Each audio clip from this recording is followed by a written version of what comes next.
bab 4, yaitu tentang siklus akuntansi perusahaan jasa, kemudian tahap pencatatan dan juga jurnalnya. Nah, seperti yang sudah dijelaskan juga sebelumnya, akuntansi ini sebuah sistem informasi yang aktivitasnya itu sering terjadi dan berulang gitu. Dan itu terjadi dalam bentuk suatu siklus sehingga nanti akhirnya dihasilkanlah sebuah laporan keuangan. Apa saja mulai siklusnya yang perlu kita lakukan gitu. Sebenarnya teman-teman pasti udah ngerti ya dari yang awal kita memahami dulu apa itu sebenarnya akuntansi. Jadi untuk akuntansi itu sendiri ada proses yang perlu kita lakukan.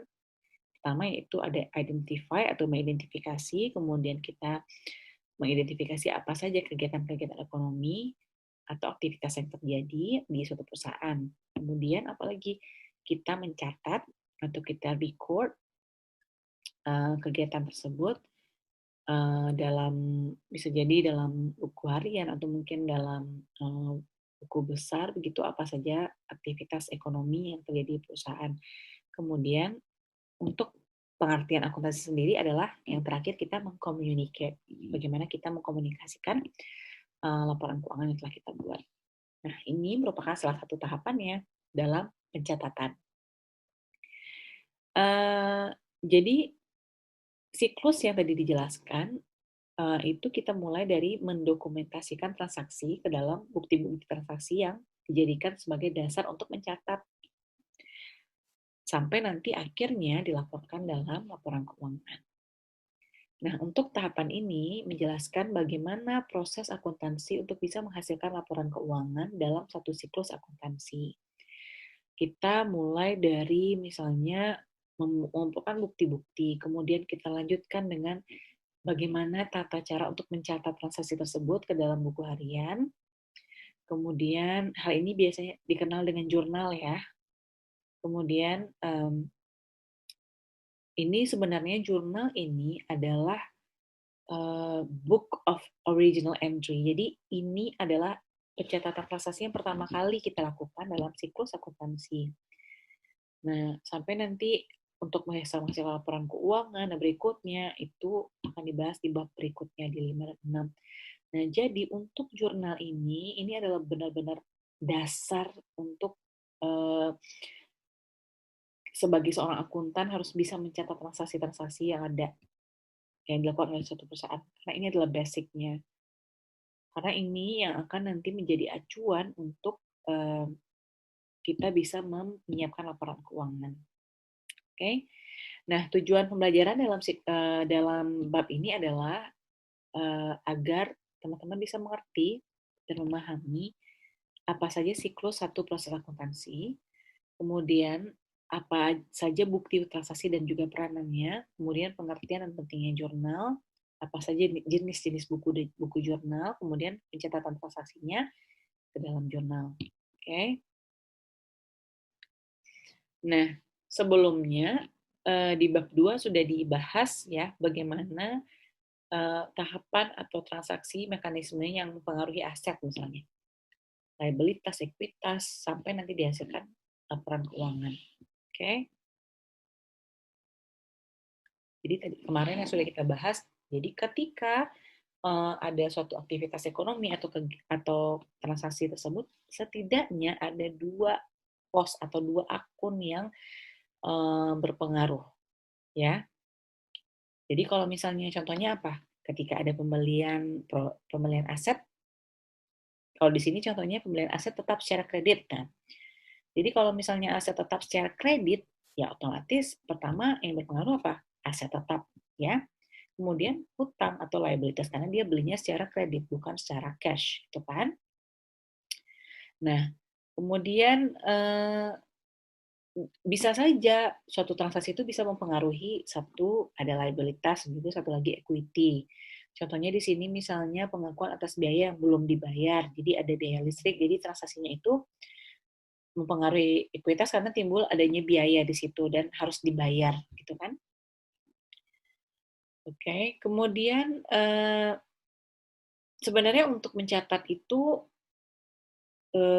gimana ya, untuk mencatat persamaan akuntansi itu tidak praktis karena dalam skala transaksinya itu cukup besar sebenarnya, ya. Nah, pada bab 3 kemarin kita udah bahas sebelumnya, ada akun-akun yang digunakan untuk media pencatatan transaksi gitu kan ya.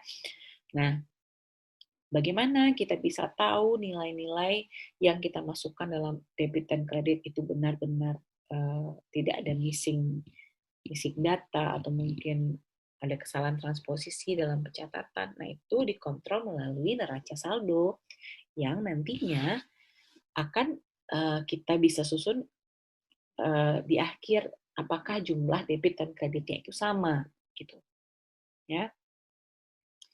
Nah, dari neraca saldo tadi kita bisa hasilkan beberapa laporan keuangan. Tadi apa aja yang pertama dari neraca saldo kita bisa hasilkan apa ya? Laporan laba rugi, ya, kemudian ada juga laporan perubahan ekuitas, ya kan? Nah, jadi metode ini sebenarnya dalam prakteknya itu tidak digunakan karena kan eh, kalau misalnya ada suatu kesalahan itu akan sulit mengontrolnya. Kalau misalnya coba kita bayangkan transaksi perusahaan itu sangat kompleks sekali, nah itu akan sangat sulit untuk menggunakan metode ini, kan? Tapi setidaknya kita tahu ini merupakan salah satu dasar untuk dalam akuntansi dalam catatan transaksi double entry bookkeeping. Jadi setidaknya itu setiap satu transaksi itu ada mempengaruhi akun yang lainnya, baik itu di debit atau di kredit. Tapi jumlahnya harus sama, ya. Nah, karena pencatatannya melalui akun-akun tadi itu ada kelemahan, maka akuntansi juga memperkenalkan jurnal sebagai media untuk mencatat transaksi yang pertama kali. Jadi, kalau tadi kan kita bisa mulai dari awal ya, yang mengklasifikasikan akun. Namun, ketika misalnya kita dihadapkan dengan situasi yang real, itu banyak sekali transaksi yang terjadi di perusahaan dan mungkin itu yang bisa menimbulkan kesalahan ketika kita mau mengisi, ketika kita merecord atau mencatat nilai-nilai dari cash misalnya berapa saldo debitnya. Nah, untuk mengatasi kelemahan itu, maka kita bisa memulai dengan membuat jurnal terlebih dahulu. Oke? Nah, jadi jurnal ini bisa digunakan sebagai transaksi yang pertama kali.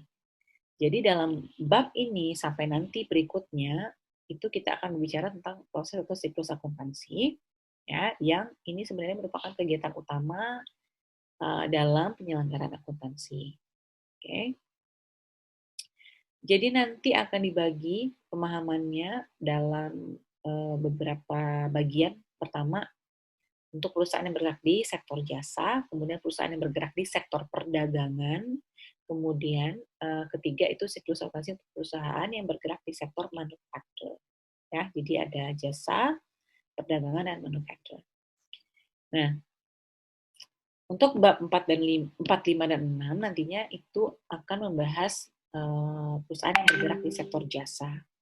Oke, nah berikutnya nanti akan kita ikuti juga. Oke. Nah, kalau misalnya kita berbicara tentang perusahaan jasa, ini sebenarnya kalau bicara tentang kerumitan itu relatif rendah. Kenapa? Karena untuk perusahaan jasa itu kan tidak terlalu banyak ya aset atau misalnya mungkin transaksinya tidak terlalu kompleks untuk perusahaan jasa dibandingkan dengan sektor perdagangan dan juga manufaktur. Nah, dalam siklus akuntansi itu ada 4 tahapan utama. Yang pertama apa aja? Pencatatan. Kemudian yang kedua, pencatatan itu apa aja kegiatannya nih kita lihat ya. Jadi untuk pencatatan itu kita kegiatannya menyiapkan bukti transaksi terlebih dahulu atau mungkin dokumen, kemudian mencatatkan transaksinya ke dalam jurnal. Nah, yang pertama pencatatan, yang kedua pengikhtisaran. Jadi pengikhtisaran ini adalah kita pindahkan jurnal ke dalam akun buku besar atau buku pembantu. Ya. Nah, dari situ nanti barulah disiapkan neraca saldo.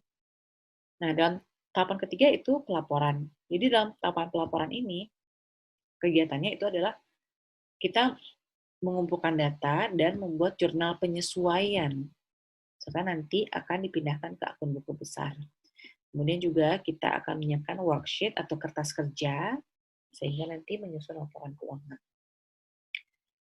Ada juga tahap pelaporan yang nanti meliputi memindahkan dan membuat jurnal penutup. Jadi untuk mengakhirinya kita buat jurnal penutup ke akun besar, kemudian membuat neraca sisa setelah penutupan. Kemudian membuat dan memindahkan jurnal kembali ke akun buku besar. Ya, jadi nanti dalam tahapannya itu untuk di pengantar akuntansi satu ini, teman-teman harus sudah mengerti dan mengingat begitu apa saja tahapan-tahapan dilakukan sampai nantinya dibuat laporan keuangan, kemudian nanti diperlukan juga jurnal penutup dan juga jurnal kembali. Oke.